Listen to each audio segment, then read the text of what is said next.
حضرت اسماعیل علیہ السلام کی نسل سے ہیں، اور ان میں سب سے افضل عظیم المرتبت اللہ کے آخری پیغمبر حضرت محمد مصطفیٰ صلی اللہ علیہ وآلہ وسلم بھی ہیں۔ بنی اسرائیل کی شدید خواہش ہے کہ وہ عظیم اور جلیل القدر شرف و مرتبہ جو مسلمانوں کو ملا ہے اسے غلط قرار دے کر خود سے منسوب کر لیں، اور اپنی اسی مذموم اور جھوٹے منصوبے کی خاطر انہوں نے اللہ کی کتاب تورات میں بھی تبدیلی کر ڈالی۔ تفسیر ابن کثیر میں واقعہ بیان کیا گیا ہے کہ یہودی عالم حضرت عمر بن عبدالعزیز رحمہ اللہ کے زمانے میں مسلمان ہوا تو انہوں نے ان سے پوچھا حضرت ابراہیم علیہ السلام کے کون سے بیٹے کو ذبح کرنے کا حکم ہوا تھا؟ اس نے جواب دیا، اے امیر المومنین، اللہ کی قسم وہ اسماعیل علیہ السلام ہی تھے۔ اور یہودی بھی اس بات کو خوب جانتے ہیں، لیکن عربوں سے حسد کی وجہ سے وہ کہتے ہیں کہ ذبح کرنے کا حکم اسحاق علیہ السلام کے بارے میں تھا، نہ کہ حضرت اسماعیل علیہ السلام کے بارے میں۔ دوستو، یاد رہے کہ یہود و نصارہ کے بارے میں اللہ تعالیٰ نے قرآن پاک میں فرما دیا ہے کہ وہ کبھی مسلمانوں کے دوست نہیں ہو سکتے، جیسا کہ سورہ مائدہ کی آیت نمبر 51 میں اللہ تعالیٰ ارشاد فرماتے ہیں، اے ایمان والو، تم یہود و نصارہ کو دوست نہ بناؤ، یہ تو آپس میں ہی ایک دوسرے کے دوست ہیں، تم میں سے جو بھی ان میں سے کسی سے دوستی کرے وہ بے شک انہی میں سے ہے۔ اللہ تعالیٰ ظالموں کو ہرگز راہ راست نہیں دکھاتا۔ ان آیات کے شان نزول کے بارے میں بیان کیا جاتا ہے کہ حضرت عبادہ بن صامت انصاری اور رئیس المنافقین عبداللہ بن ابی دونوں ہی عہد جہالت سے یہود کے حلیف چلے آ رہے تھے۔ جب بدر میں مسلمانوں کو فتح حاصل ہوئی تو عبداللہ بن ابی نے بھی اسلام کا اظہار کیا۔ ادھر بنو قینقاع کے یہودیوں نے تھوڑے ہی دنوں بعد فتنہ برپا کیا اور وہ کس لیے گئے، جس پر حضرت عبادہ نے تو اپنے یہودی حلیفوں سے اعلان برت کر دیا، لیکن عبداللہ بن ابی نے اس کے برعکس یہودیوں کو بچانے کی ہر ممکن کوشش کی، جس پر اللہ تعالیٰ نے سورہ بقرہ کی آیت نمبر 120 نازل فرمائی۔ ایک دوسری جگہ ارشاد ہے کہ یہودی اور نصارہ تم سے ہرگز راضی نہ ہوں گے جب تک تم ان کے طریقے پر نہ چلو گے۔ دوستو، یہاں مسلمانوں کے لیے ایک لمحہ فکریہ ہے، اور مسلمانوں کو اس بارے میں سوچنا چاہیے، کیونکہ آج ہم نہ صرف انہیں اپنا دوست، ہمدرد اور خیر خواہ سمجھتے ہیں، بلکہ انہیں راضی کرنے کے لیے ان کے رہن سہن، کھانے پینے، اٹھنے بیٹھنے، لباس و اقدار کو اپنانا باعث عزت و افتخار سمجھتے ہیں۔ اب تو حالت یہ ہے کہ ناکامی اغیار نے ہمیں کہیں کا نہ چھوڑا۔ دوستو، ہمیں اجتماعی اور انفرادی طور پر یہ سوچنے کی ضرورت ہے کہ جن قوموں کو قرآن پاک بتاتا ہے تمہاری دوست نہیں ہو سکتی، آج ہم انہی قوموں کے پیچھے چل رہے ہیں۔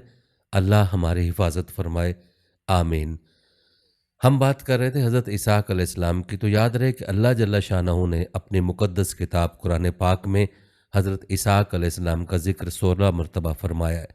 وہ قرآن مجید میں مختلف مقامات پر حضرت اسحاق علیہ السلام کے ساتھ تذکرہ ملتا ہے۔ مثلا سورہ انبیاء کی آیت نمبر 72 میں یوں ہے، اور ہم نے انہیں عطا فرمایا اسحاق اور یعقوب جیسا پوتا۔ سورہ صافات کی آیت نمبر 112 میں ہے، اور ہم نے بشارت دی اسحاق کی کہ وہ نبی ہوگا۔ سورہ نام کی آیت نمبر 84 میں یوں ارشاد ہوا، اور ہم نے اس ابراہیم کو اسحاق اور یعقوب مرحمت فرمائے، اور ہر ایک کو ہم نے ہدایت دی۔